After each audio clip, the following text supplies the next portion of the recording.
There's a new Home Depot now open on Maurice Avenue in Maspeth. And as home improvement projects go, this is a big one. Use the product locator on our app for an in-store map to find what you need fast. And check out our new pickup lockers. They make online shopping a breeze. Of course, one thing's not new, our everyday low prices. The Home Depot, now open near Maurice Avenue and Long Island Expressway in Maspeth, and always open at homedepot.com. The Home Depot, how doers get more done. Slack is a new way to communicate with your team. Messaging that's faster, better organized, and more secure. Conversations happen in channels that are easy to create, join, and search. Try it for free at slack.com. Slack, where work happens. MIX. Rob, check your mic real quick for me. Check. Hello. Hi. How are you? That's good. That's good stuff, Rob. Yeah, I'm ready to go. Okie dokie. Christopher Media. Let's make some noise. From Asthmacore Studios near Detroit, Michigan, it's Unregimented. Gangsters, what's up, guys? Hello. Hi. Hey, It's Unregimented. I'm Chris. this is Aaron This is Rob. Special guest Mikey B on the couch. on the couch with Miri. What up, Mikey B? Yep. So, it is Wednesday. It is, well, actually, no.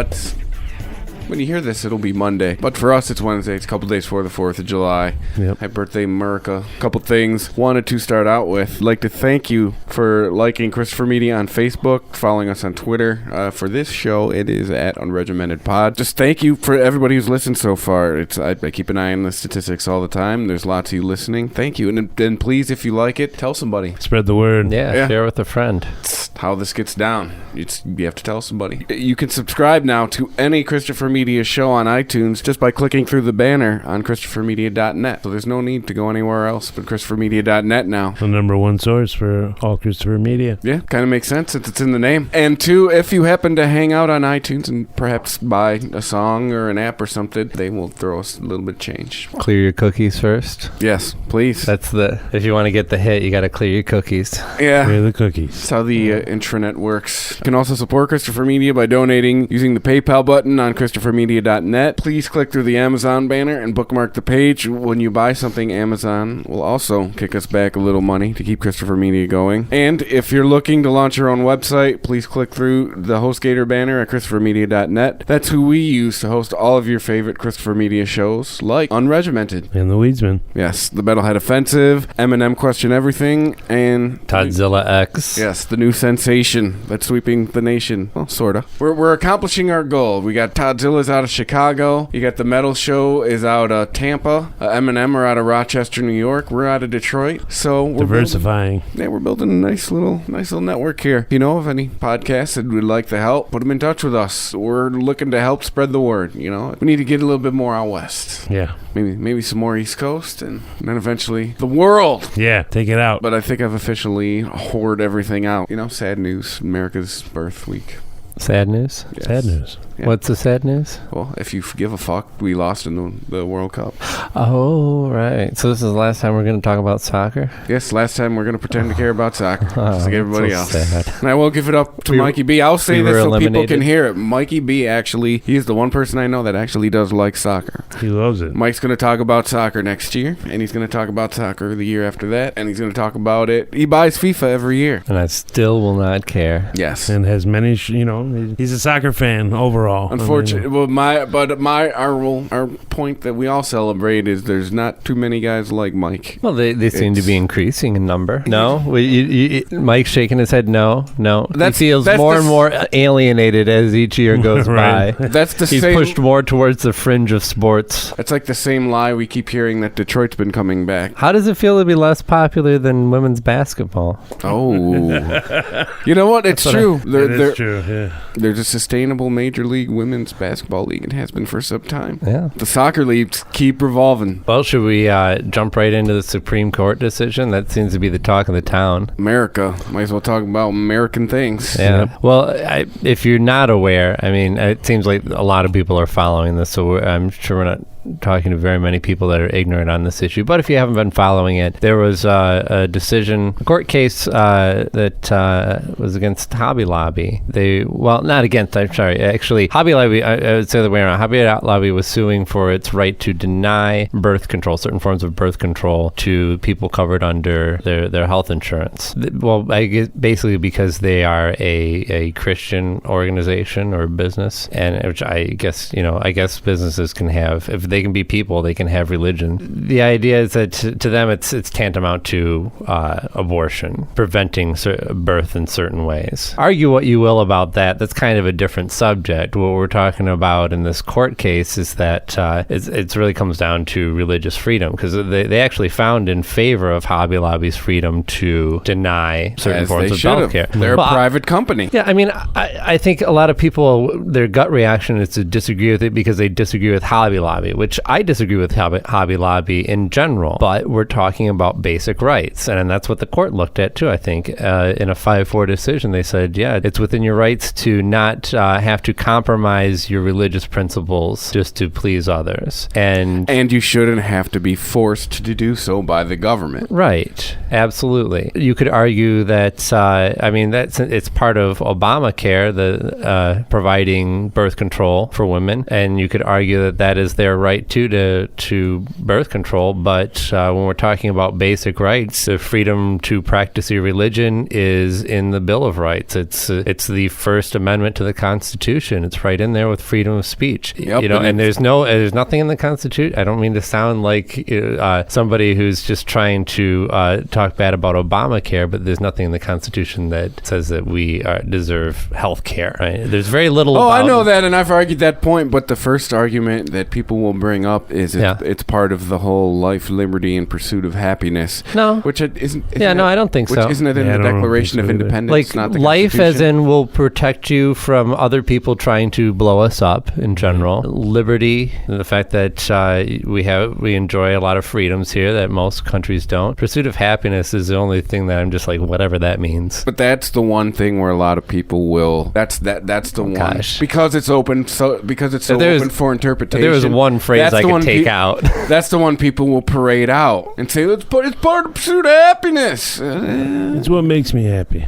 Yeah. It's like it or not, healthcare is a business. Yeah. Well, you are not entitled. The bigger picture here, to the service of a business. If it affected more people, I might be more apt to say that Hobby Lobby was overreaching. But every court decision is really based upon people's rights rubbing up against each other. You know, the women who are insured have certain rights, and so does Hobby Lobby. I think it's the greater right for them to practice their religion. In the news report that I read in Reuters, they estimated that 1,000 women could be affected by this, which means that I guess they're looking at how many women of sexual age. 1,000 women who are at-will employees who can choose to go work somewhere else. Either they themselves are employed or their spouse is employed and they're covered somehow by Hobby Lobby's health insurance plan. But yes, to me, this is the same. This is like if somebody chose not to carry a product in their store because they found it personally offensive. You know, they have that right, just as you have the right to shop somewhere else that carries the stuff that you want. I know it's not that cut and dry when it comes to somebody's job, but let's face it, anytime you work for somebody else, you're compromising your principles. You're understanding that you're not doing things based on your principles. You're doing it based on the organization's principles. Yeah, you're agreeing to their terms to work for them. Yeah. That's what you're doing. And that's part of their terms is they don't want to have to compromise their religious beliefs. I don't agree with their religious beliefs at all. I vehemently disagree with them. I think they're ignorant and backwards, and I honestly hope that there is a backlash against Hobby Lobby as far as people just deciding not to do business with them. I never fucking heard of them until all this shit started. Which is probably what's going to happen. But I will defend with my last breath their right to practice whatever wacko religion they want to. That's part of the system we have set up. Right. Yeah, the same right that was defended for them is the same right that I am to say you're batshit crazy for believing in all that. And we saw some extreme examples of people taking that logic that the Supreme Court applied to that decision and extrapolating it. Like, the one that I saw was Well, what was the one that you saw? It said that you should be able to walk away Oh, it's about your student from debt? your student loan debt right. because the Bible says that debt should be forgiven every 7 years. So you should Right. exercise that right to the federal government. Well, I don't know what the... Right, so the federal government trying to call in their student loan on your that they gave you is going against their religious beliefs because according to their religion, all debt should be forgiven after 7 years. And Okay. Now, I'm Wow. trying to... now, the points I was trying to make, I was trying to connect the dots with is how does your right to not have the government infringe upon what you should believe tie into the terms of a contract you agreed to? Yeah. yeah. Yeah. You know, like it seems today, the internet and its wonderful informed population, a lot of people seem to have taken this as the government has ruled on religion, is endorsing the Bible. No, they're not endorsing it at all. They're endorsing religious freedom. Yes. I mean, unfortunately, when you endorse religious freedom, when you endorse freedom of speech, when you endorse freedom of press, you endorse a lot of ignorant speech and behavior. You endorse a lot of stupid, backwards people. But that's the only choice that we really have if we want to expect everybody to enjoy the same freedoms. So, be glad when you hear an idiot on television because he's just exercising the same right that you have. And the only reason you're probably mad is because he's got more of a soapbox than you do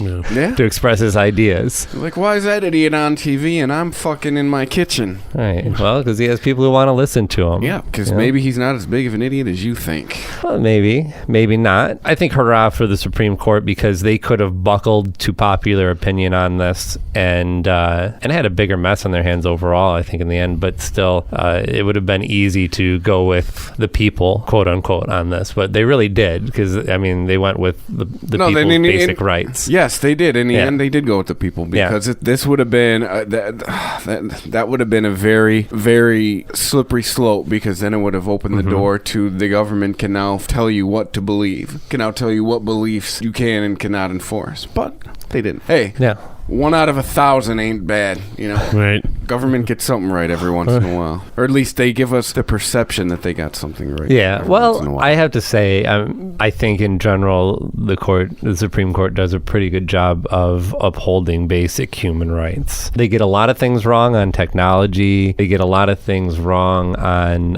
they get a lot of things wrong in general. Let's just put it that way. But when it comes to organizations or police forces overreaching I think the Supreme Court does an excellent job of reining those things in. For now. For now, yeah. For now. Well, do you want to talk about the other decision, that the less talked about decision about the public unions? That's kind of a conversation. I mean, it's a relatively small decision. Now, Rob, I don't think we mentioned this to you, but there was a case that came before them in Illinois. They the local government decided to put together an in-home healthcare system so that the idea is to keep older people from having to be in homes or be homeless, and it was very successful. But they were unionized. I guess there was issues that some people didn't want to. They thought it was against it was violating their rights to have to pay dues into the union, and the Supreme Court actually upheld that right of theirs to not have to pay into the union if they didn't agree with it, even though they would still enjoy the benefits of the union, the negotiation on. We did this benefits. in Michigan a couple years ago called Right to Work. Mm-hmm. Right. And oh boy, did it not go over well around here. Well, it's Motor City. We're a union state. Unions, But we talked earlier, and I've had this conversation 1,000 times. They have outgrown their need. Or I should say their message is now stale and needs to evolve. Like religion? Yeah. Yeah. Well, I mean, this could actually have widespread implications. Who knows? I mean, based on that principle, anybody should be able to challenge paying in dues, whether they see benefits from it or not, which will just cripple unions. Well, membership's been on the decline for the last 20 years, so... I mean, they're driving hard. Obama made it easier to form a union. It's one of the first things he enacted. It's now much easier to form a union than it used to be, and that's where you're getting your things like these fast food protests and things like that, because it's much easier for these people to union up, and so now there's unions forming all over the country. I experienced that. I worked at Guitar Center during unionization of their New York store, and I think I don't know if their Chicago store actually unionized or if it was just threatening to. But yeah, it is starting to pop up all over the place, but these are small movements overall. It's like I guess I don't know what the numbers are on this. You said that people who are involved in unions, the numbers are actually going down. Oh yeah. Even though we've got newer unions like fast food unions and retail workers unions popping up, they're still declining overall. Yes. Yeah. So no, because they're not serving. They no longer serve the purpose that they were formed for. They need to evolve. Now maybe this is the evolution. I mean, maybe the fast food workers and retail workers, these unions are the unions of the future, and we're just getting rid of the old way of doing things, which is the guy doing half the work of anybody else and getting paid $38 an hour. Well, no, because the thing is the structures are still the same. Yeah, it's the thing. It's still the same antiquated system. It's just easier to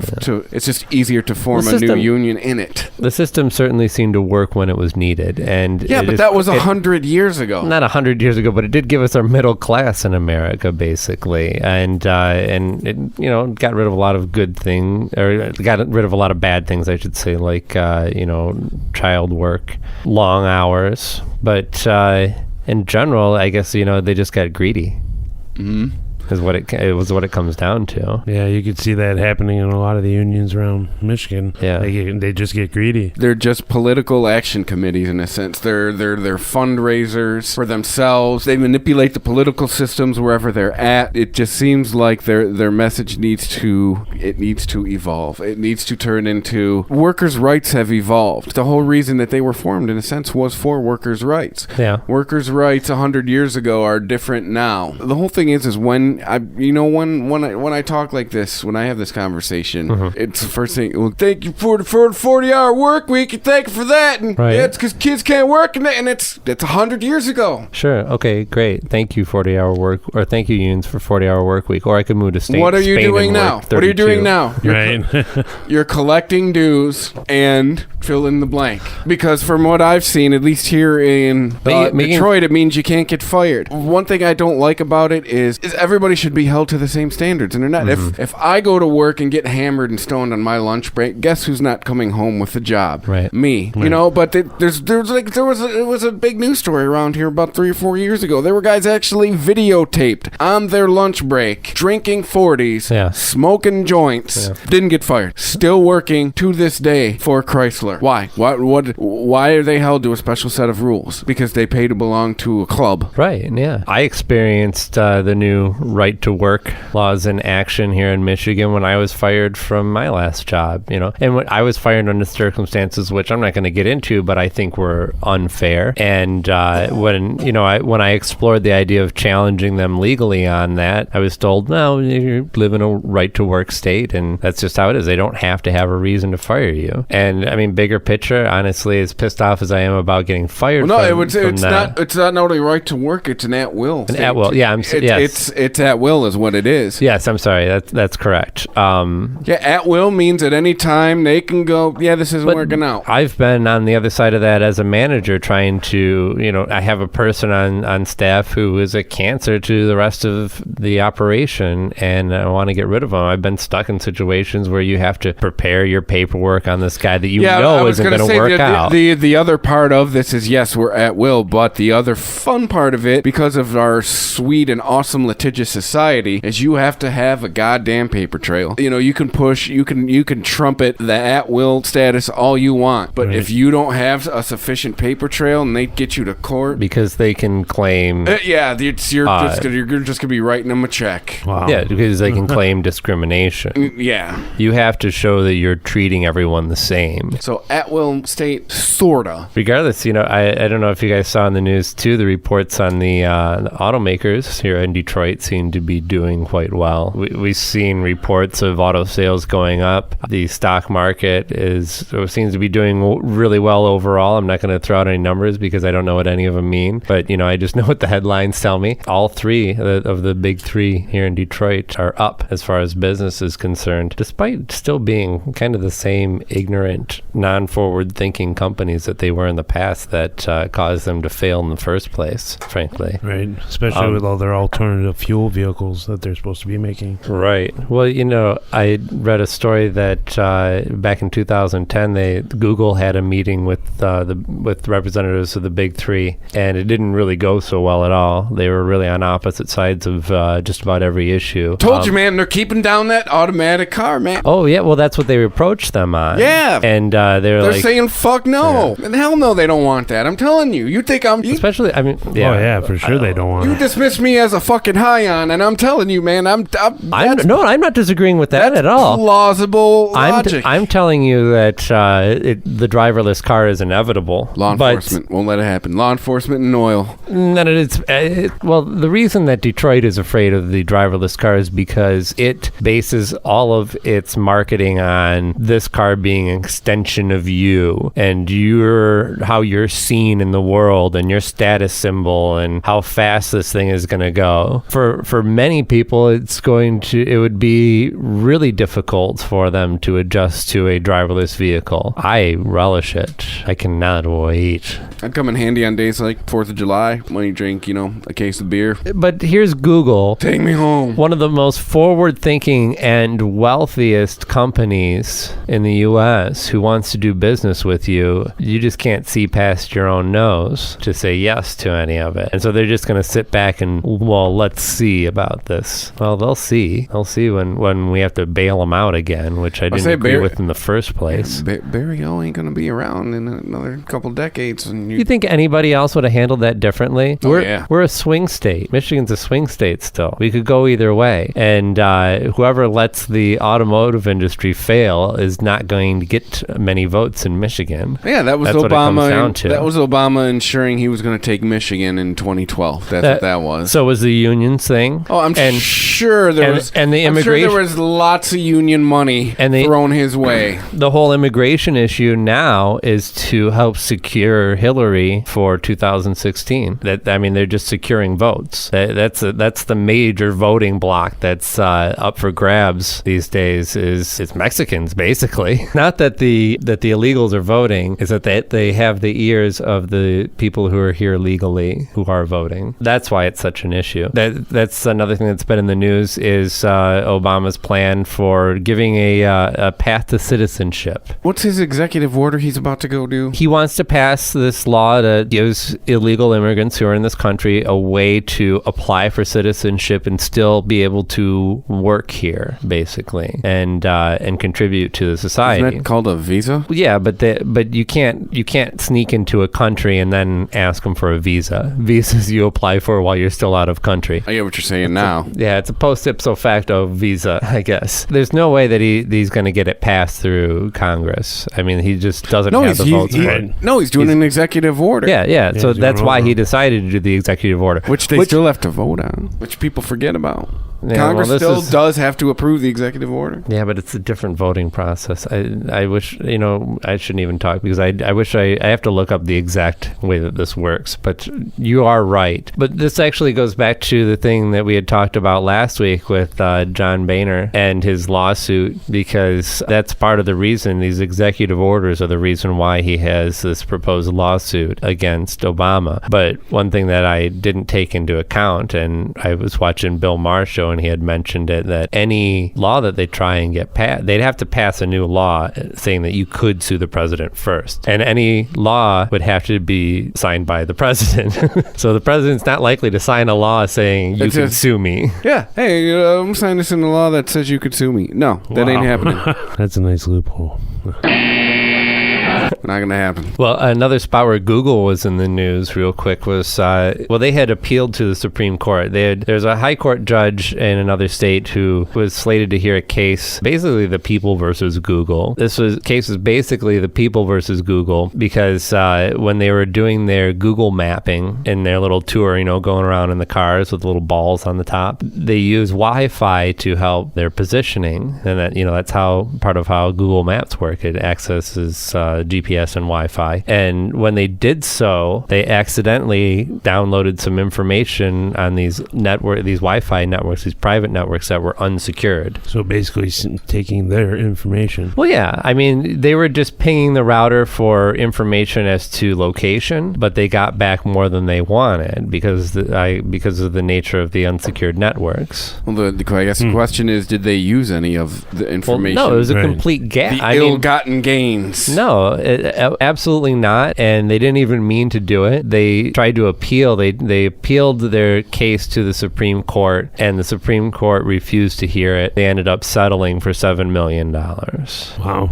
Each? So $7 million total. Like, who did they pay? Was it a class action lawsuit? Or? Yeah, it was a class action lawsuit. That's what it was. There was a number of people who... And who knew? How did they know Google took their info? That's a good question. That is a very good Google question. Google did not use it, how do they know that it was taken? I don't know. I can understand where this is a privacy thing, but aren't you... the analogy that I gave is if you left your door unlocked, it doesn't give somebody the right to walk into your house and steal your television. But if you call the police and you tell them, well, they took my television, well, how'd they get in? Well, I left my house unlocked while I was gone. They'd say, well, what do you want us to do about it? If you're going to go around leaving your door unlocked, how can we help you? There should have been way more personal responsibility looked at in that case. To sum up, yay Supreme Court on religious freedom, yay Supreme Court on realizing that unions are dead, and boo Supreme Court on not realizing that Google was just trying to provide a service and not infringe on anybody's rights. America. We didn't cover one more thing about the birth control thing. Did you see the White House's statement? No. To that? There is a statement from the White House. The quote on that was that the decision jeopardizes women's health. I was really trying to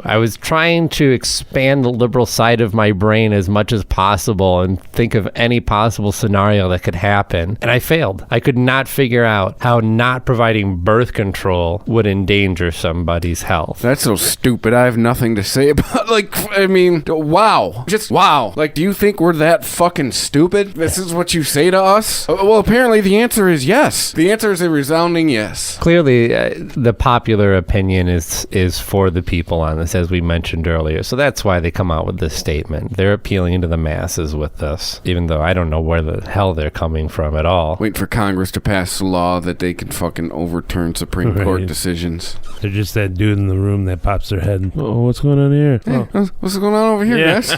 Well, this kind of ties into the Google story too, but there was Facebook was required to hand over information. It was 381 different users had their personal information handed over to the federal government that was investigating fraudulent claims on disability. So what pictures of them lifting weights when they're claiming their back's thrown out or... Oh yeah, exactly. Yeah, they're seen in public in a wheelchair, but they're posting how great their yoga session was online, which, god damn it, people. Everybody sees anything you put online. How do you not realize that? What aren't you getting about this? During the investigation, they approached Facebook. They said, hey, you guys have evidence that we need to prosecute this case, hand it over. And Facebook was like, no, that's personal info. And that goes against our privacy agreement. The federal government said, well, we'll just see a judge and get a warrant. And they did so. Mm-hmm. They're the federal government. They will always figure a way to get what they want. They will always figure it out. They'll make laws to make what they're trying to do. Right. Maybe this is where I watch too much TV, but it seems like a big part of the way that the system works is knowing the disposition of the judges, and knowing which judges you can go to get certain things. So,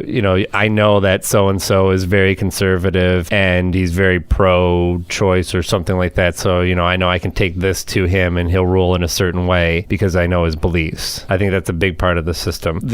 Who do I make the check to? The judge was quoted as saying that he thought that the warrant was legal because Facebook is a, quote, digital landlord, virtual custodian, or storage facility. So that's how they're looking at this as, which if you can say that about Facebook, you can say that about anything digitally, because if you want to talk about cloud technology, granted, this wasn't this was a U.S. High Court, this was not the Supreme Court, and hopefully we will see a definitive Supreme Court decision on this in the future. That's pretty major. Anything that you put into the cloud, you are automatically putting out there for whoever, basically. If somebody wants to investigate you for some reason, that's fair game, just as much as your property. The seizure of your property would be fair game. Just good to know what the landscape out there. Obviously, if you've got something that you want to keep private, if you're not encoding it in some way, then you're just a fool. Right.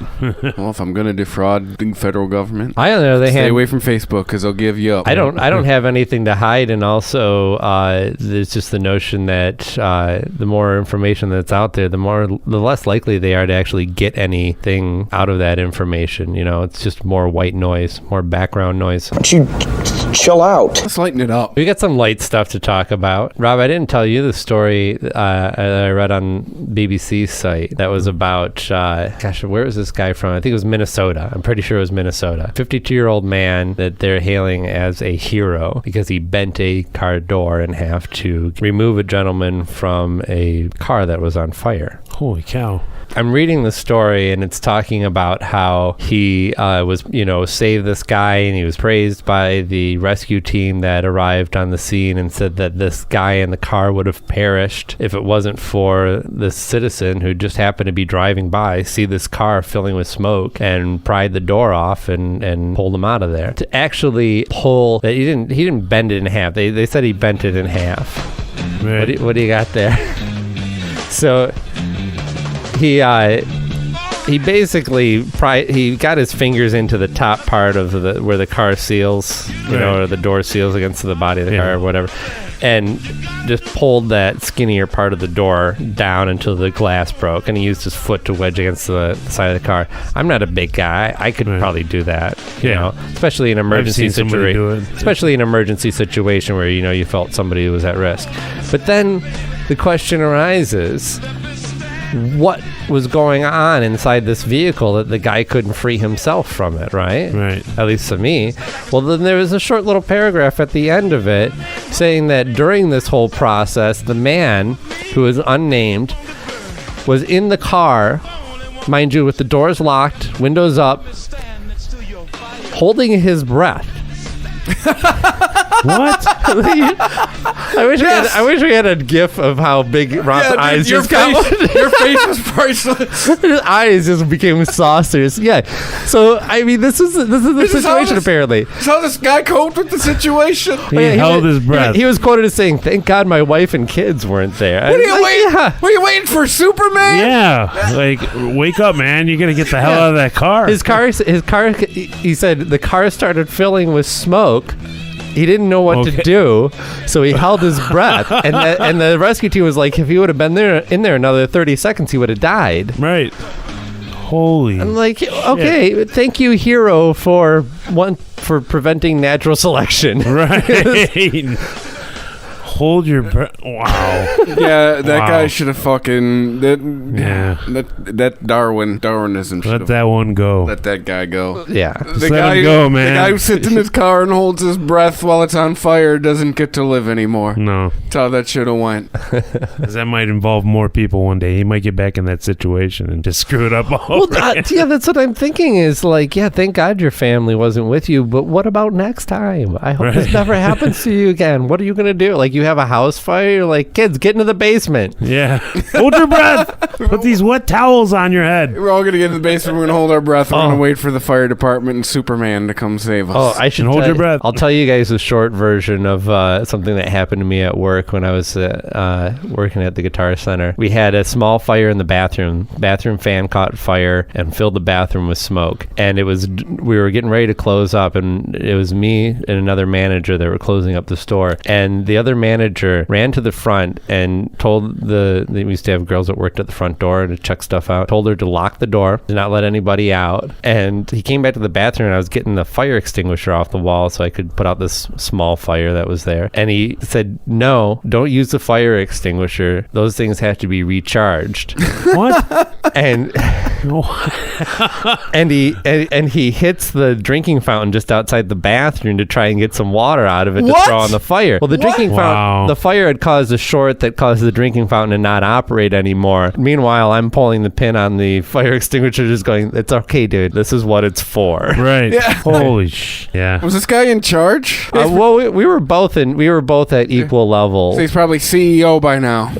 Yeah.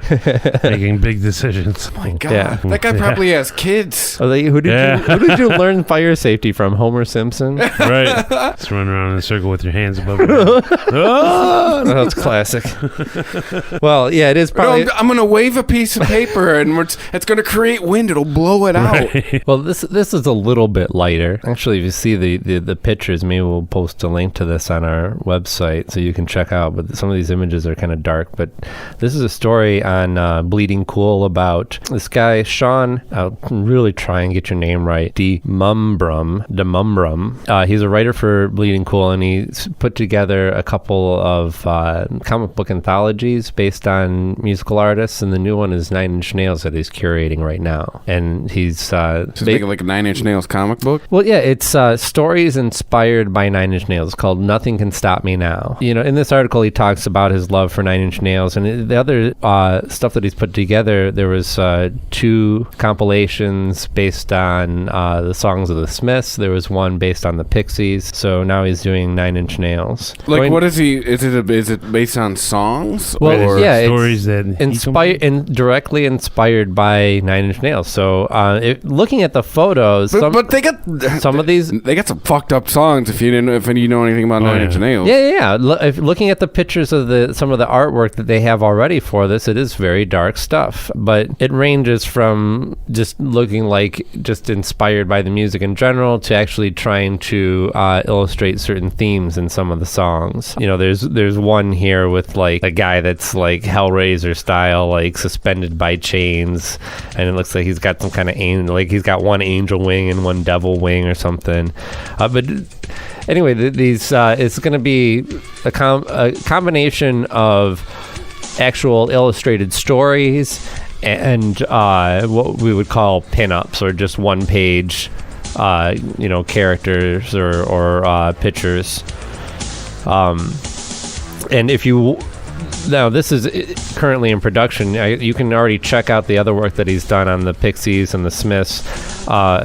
But there's a Kickstarter for this if you're looking to help get this actually going, because he wants to do a little bit more than he did in the past with this one. I guess the past it was soft cover.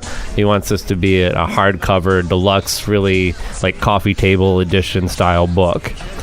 So if you're interested in checking out some of the pictures that are on there, if you're a 9 Inch Nails fan at all, you'll probably enjoy it. If you're a comic book fan, you'll probably really enjoy it. You can look at Bleeding Cool's website. Just search for Nothing Can Stop Me Now or 9 Inch Nails. And you'll find a link to the Kickstarter campaign as well, which is, I think it's just called Nothing Can Stop Me Now is the name of the campaign, if you're interested in supporting it. Rob's jamming over there. Yeah, Rob, you're into 9 Inch Nails, right? Yeah, I enjoy their band. That's a band. I've seen them never. No? Well, I've seen them a couple times. They're pretty awesome. They live, did the man. first Lollapalooza around here, didn't they? Were they the first year Lollapalooza or second year Lollapalooza? See that? I think they were first year because I was in like 7th and 8th grade because I didn't see them. I went to. Oh, that's right. I'm older. I went to the second Lollapalooza. I've never seen 9 Inch Nails. Last time they came through, I declined a ticket and kind of regretted it, especially after I saw some of the footage. Have you seen? Yeah. Their shows are really amazing. Yeah, I just said I saw them a few times. But pretty fucking badass, man. Yeah, have you seen any from their tour from last year? The light show that they had. It's this whole 3-dimensional light show. It's like really insane. A 3D light show? I guess that's what you'd call it. They had a curtain in front of them that had lights on it, and a curtain behind, and more lights behind them. They play off a lot of. They have like a screen field, that they play in front of and behind. I don't know how to describe it other than like a 3D light show. It's one of my favorites. Yeah, I got into 9 Inch Nails in high school. Just met somebody who was really into them. They're like, "Oh, you got to check out this tape. You really got to hear this." And that was mind blowing. I had never heard anything like that before. And then by the time I had graduated, Broken and Fixed had come out, and those just got played endlessly. I think eventually Alice in Chains' Dirt knocked that out of its top, knocked Broken and Fixed out of their top position when that came out. But those two and the Downward Spiral, just fantastic art. Yeah, Broken came out when I was in middle school, but yeah, the Downward Spiral it was huge when I was in high school. Yeah, for good 2 or 3 years, man. Just fucking, and it was everything he put out off that album too. Just seemed to be fucking. It would dominate, and they're rock radio staples to this day. They're still playing Closer. Yeah, absolutely.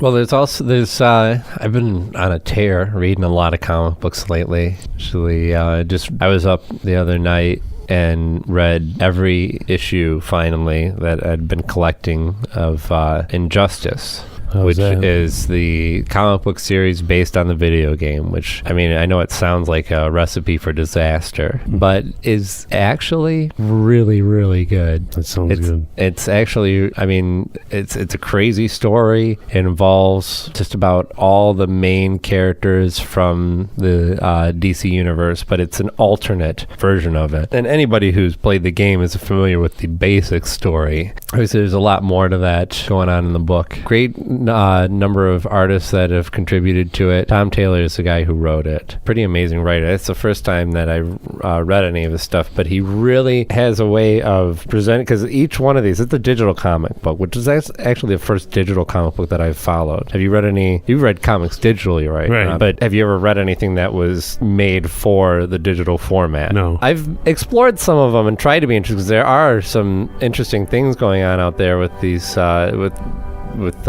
digital comic books, but I'm not so interested on the flashy stuff where it's like they have it set up where it's like one scene and the character or the object will move. I have seen as you that, tap it. Like you tap it and the next page will take it over a panel, and parts like of that art. stuff is just, it's cool the first time you do it, but then it's like, okay, I just really want a good story here, though, and that rarely follows with that type of format. Right. This is the instance where you get a good story with it, too. You get good writing, good dialogue.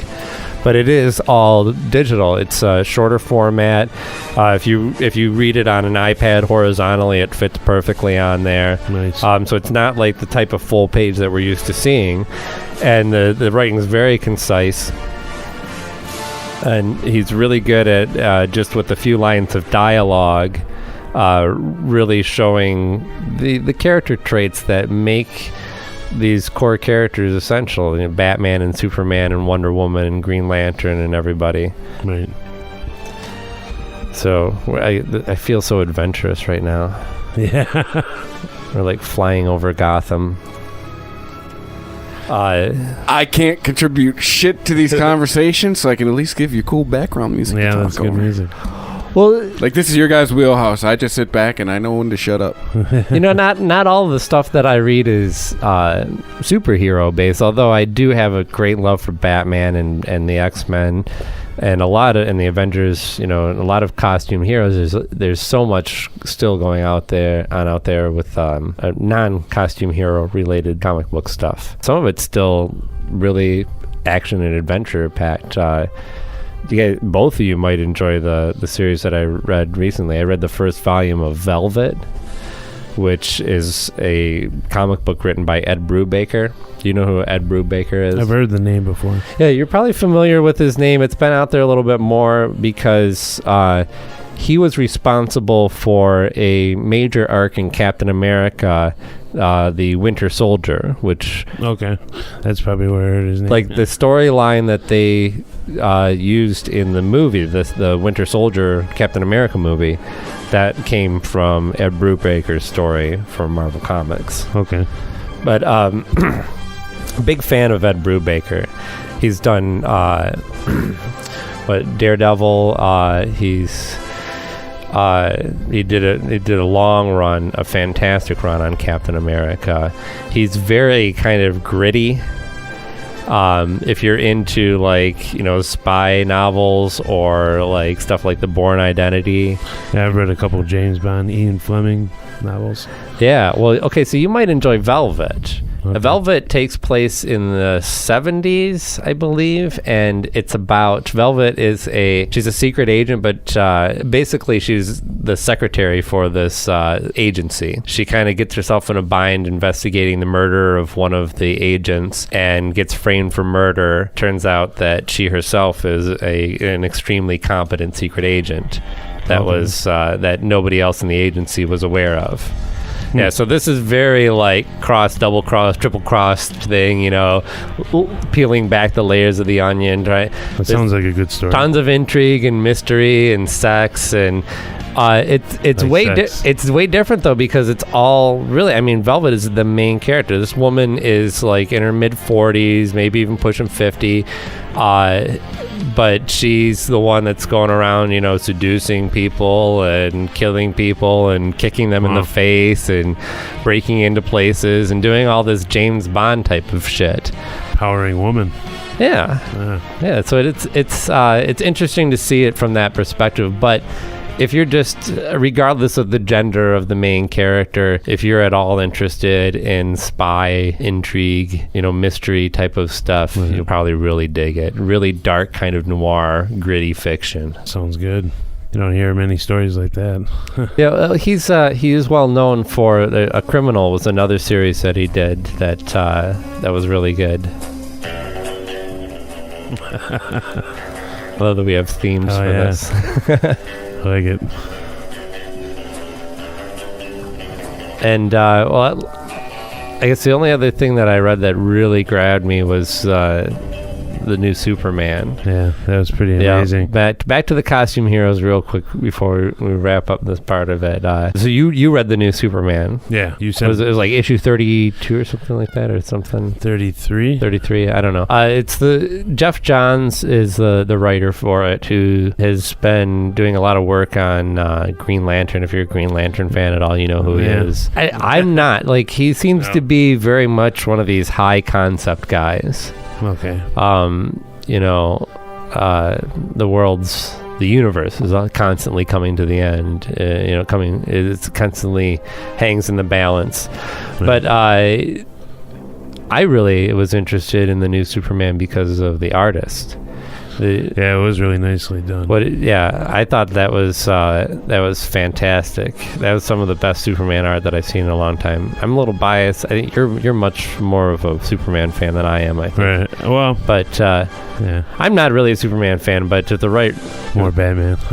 Oh yeah, certainly. But the right artist, the right writer can get me interested in him, and this might stick. It seems like an interesting story. You only get a gloss over it. It's really, you don't get much meat on this first issue of this arc. It starts you off pretty fast, though. It does, yeah. But the art is extremely dynamic. And if you're not familiar with John Romita Jr.'s work, he is hands down he is my favorite comic book artist, and his work goes back not only to him doing early X-Men in the, I believe in late 70s is when he started, which is right just before the time when I started getting into the X-Men. Right. I was started buying comic books by the time I was 5 years old, and that was 1980. Oh, nice. But he's more recently known for he was the artist on the Kick-Ass series. I enjoyed the movie. Yeah. And also, well, his father was a comic book artist as well. John Romito is like one of the most famous Spider-Man artists out there. The Kick-Ass movies, if have you read the comic? I've seen some of it. I never really got into it deep. It's gritty.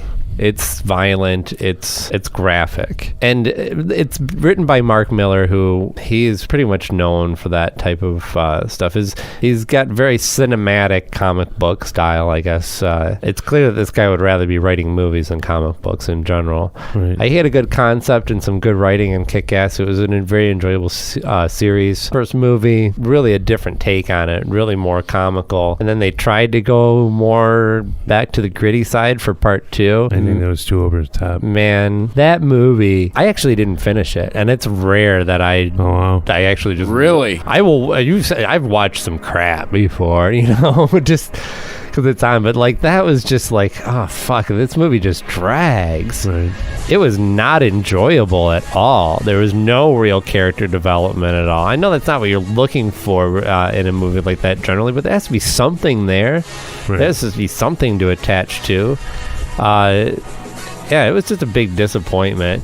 I actually thought that, and it's strange that Jim Carrey thinks so little of his performance in that movie, I guess. Yeah, I thought he did pretty well. I thought he was amazing. He was the best part about that. He did a great job. And I actually kept forgetting that was Jim Carrey underneath all that makeup. Right. And it wasn't because of the good job of the makeup. It was really, the way that he carried himself and his voice and everything. I think hats off to him.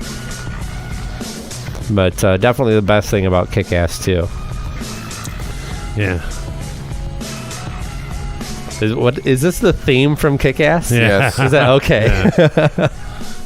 Is that what's going on? It says Kick-Ass main theme. Kick-Ass. It's the name of every song I write. Anything else fun? Maybe we should address real quick then, because we've talked about net neutrality a number of times here, and read an article in Wired about net neutrality that it was called "What Everybody Gets Wrong About the Debate on Net Neutrality," and we've talked about it here, and it's been talked about widely all over the place about the idea of having fast lanes for access. I've voiced my opinion that it was unfair to give advantage to somebody like Google or Netflix or anybody who's providing a lot of content to have faster access to internet. Sorry, broke down there for a second. What you trying to say, man? So the idea of fast lanes is something that I said, is unfair. Turns out that that's already the system that we have in place. If you're interested, you can go see the article on Wired, and they actually kind of diagram it out for you. The internet doesn't operate the way that we think of it, as just sending I use these lines to send information through Comcast to Google, and I get this response back that comes through Comcast to me. But in truth, there's actually people who provide a lot of content like Google, and certainly YouTube's part of Google, but Facebook or Netflix was the other example that I had given. These guys actually just kind of sit on the servers. They already have faster access to it. So it's really not about, it really doesn't come down to who has faster access to the internet or the fastest access or the most access to it. It really comes down to the physical lines themselves that are going to be the problem. That maybe clarifies some of what we were talking about last week when Tim Wu, the person who coined the term net neutrality, kind of came out against what people thought they were fighting for, which they were their understanding of net neutrality, which was the opposition to fast lanes. And Tim Wu was like, there's already fast lanes. The real problem here is who's going to control the lines. Wait, you mean Wikipedia was wrong? I mean, everybody seems to get this one wrong, because certainly I read stories from what I thought were very reliable sources that, so that this was a disaster for the future of the internet, that, the freedoms that we experience now online are going to be a thing of the past. We're going to have more restrictions because of this. And really, it doesn't change anything. What the FCC is trying to do right now is just solidify terms systems for what a practice that we're already using. And nobody seems to have a problem with the way that's operating now. So, yeah, just a little correction on a topic that we've brought up a number of times. You're all wrong. That's what he just said. You're all fucking wrong. Everybody got it wrong. Anything else? I got nothing. Yeah, I think that's it. Oh, they can't all be winners. I think we had a great discussion today. I've learned some stuff. If anybody's got an opinion on any of this stuff, hey, let us know. Yeah, hit our email. They can hit us up through... I was going to thank everybody. You got the list. I was going to thank everybody for listening. Thank you for liking Christopher Media on Facebook and following us on Twitter. You can search Christopher Media on Twitter or at Unregimented Pod to reach this show specifically, which is what these two gentlemen were just talking about. Yes. If you want to disagree with us, if you want to tell us we're cool, if you want to tell us we suck, send us naked pictures. I don't know. Just wow.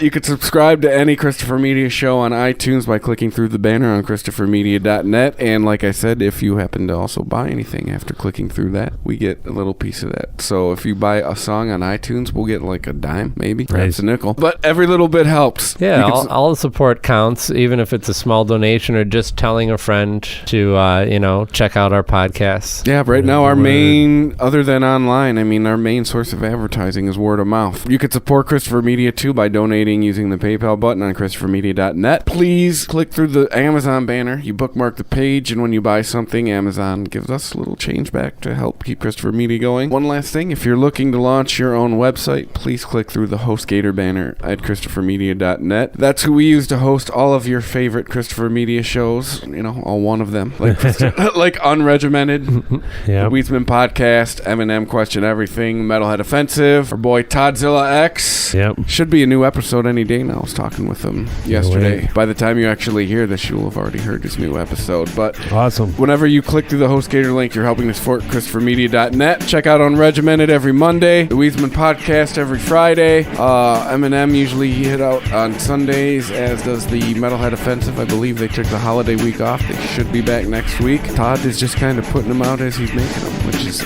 interesting and exciting. Thank you for listening, and we'll catch you next time. Take it easy. See you next week. Christopher Media. Let's make some noise. There's a new Home Depot now open on Maurice Avenue in Maspeth. And as home improvement projects go, this is a big one.